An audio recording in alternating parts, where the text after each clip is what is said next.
Is this the year inflation kicks in and throws gold a curveball? Joining me today, Vince Lancy.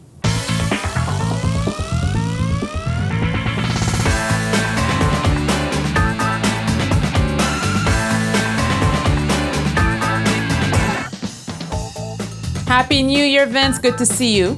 Happy New Year, Daniela. So, Vince, let's back it up to last Friday when gold took a hit, occurred in tandem with the S&P 500 hitting a 5-year zenith. A strong correlation there, obviously.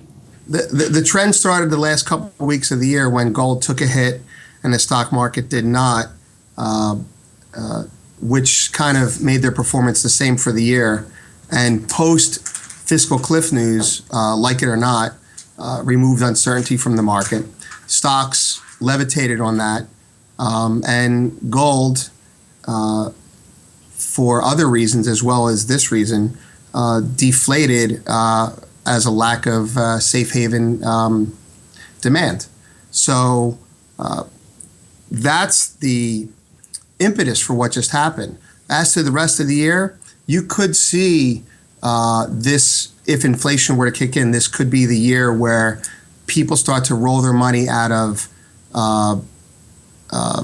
inert objects and into stocks that are going to increase their dividends. So certainly there's that risk. So U.S. stocks started the year quite strong, Vince. Could this translate into gold stocks also performing well? You would think it would translate into gold stocks performing well. The problem with gold companies is that right now a lot of the secondary miners are having cash flow problems and can't pull the gold out of the ground that they want. They're having financing issues. They can't get the money they need. The primary gold producers, there is some question as to how efficiently they hedge their own production. Therefore, they're a speck on gold. So underhedged, they are in lockstep with gold. Properly hedged, they're in lockstep with a good business. Gold miners have not done well the last 6 months. And, we're long a couple gold miners, actually the GDX, and we're a little bit disappointed in their performance. So we think gold miners, if the thesis that stocks will rebound is going to be the theme, we think gold miners will lag for two reasons. One, because the cash flow just won't go to gold, just a psychological issue. And two, we don't think gold miners are in a good position to recover their cash flows. Okay, Vince, let's look at China for a second. I had a lot of reports coming in indicating that physical market has picked up there, especially since buyers were taking advantage of last week's price dip. How come we haven't seen that help propel gold prices? If you want to start with the Chinese government before we get into the Chinese public, first of all, the Chinese government needs to buy gold.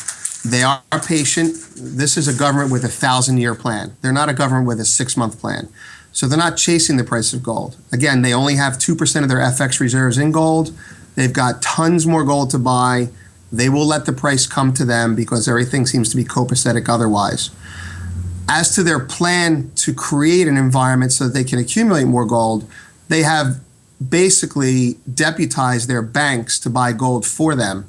And creating an exchange in Hong Kong creates a place where they can get gold more efficiently instead of coming to the West.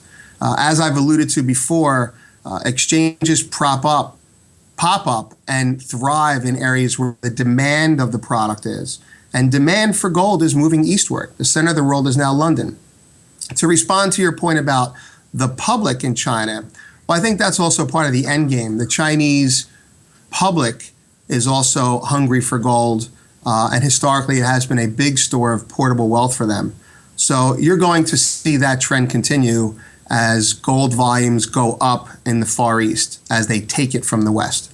And Vince, I think it's important to note that this loss that we're seeing in gold is more pronounced in dollar terms than it is in euros or pounds. Yes, I did neglect that. Gold is going to continue to appreciate in the long run against all currencies, but right now it would seem that the yen and the euro are going to be the weaker currencies. The dollar is stronger, so in terms of Japanese currency or other Eastern currencies, gold is holding up pretty well.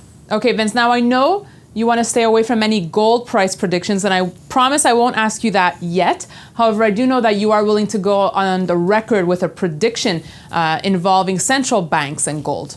Yeah, it actually has to do with volatility. We sent you a chart, and basically when you're in a central planning environment, as I've alluded to before, what they don't want is, the central bankers don't want volatility.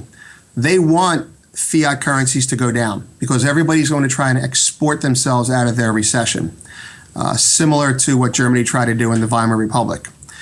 What they don't want is headlines like, oh, end of the euro, oh, spiraling down the drain. So once they finally get a grip on the headlines, which they seem to have done, and they start to control the descent of their currencies, what you have is a marked decrease in volatility. Now, if you look at the chart that I sent you, it is how the VIX has performed since Potter has taken control. Now, in the equity market, SAC was rumored to be a buyer of stocks to support the market. The rumor with Potter is that he's a seller of volatility. Now, the world is one big volatility pool. The volatility is being sold in equities here. It's also being sold in bonds. And the proof in the pudding is gold had a $30, $40 drop and volatility has gone down. That tells me that the markets will continue their trend in a more orderly fashion, and options players will probably get hurt if they're long. So my prediction basically is this. Fiat currencies will continue to decrease against gold. Gold will have less volatile moves to the upside than it has in the past. But the prediction basically is the currencies are now in a controlled descent down the drain. And it's the yen versus the dollar versus the euro. So Vince, to conclude, what would get you excited about gold this year? Well, the first thing is we don't think you're going to have a meaningful gold above 1805 or below 15 and a quarter unless it's news related. So if you look at the weekly chart we sent you, as hard as it is for people who look at the market every day, between 15 and a quarter and 1805, it's noise. You're looking at a trading range. You want to buy it near 15 and a quarter and sell it at 1805, that's fine. But we do have what amounts to a triple bottom in the 15 and a quarter area. We think that's where the Chinese buying originates. Who the sellers are up top, we don't know. It could be the Chinese selling a little bit just to keep it down. Remember, it's not a big market. But in between that range, you should not be excited, nor should you be worried about your investment value in gold. We're hovering around a 200-day moving average. You can look at all the technical formations you want to about buying it today and selling it 2 days from now. But as an investment, it's where it should be. So hard to be excited, but do not be depressed. Okay, so to recap, don't be excited between the 1523 and 1803 range. Right. You can play micro ranges if you want to, but if you're a person who's holding gold for 5 to 10 years, you should set your alarm clock for 1524 and 1806. That's when you care. And if you're someone playing it daily? If you're someone playing it daily, I think the market still has what we call a wave 5 higher in place, but we don't see any rush to get in. We don't want to buy strength right now. We will continue to buy dips with quick stop outs.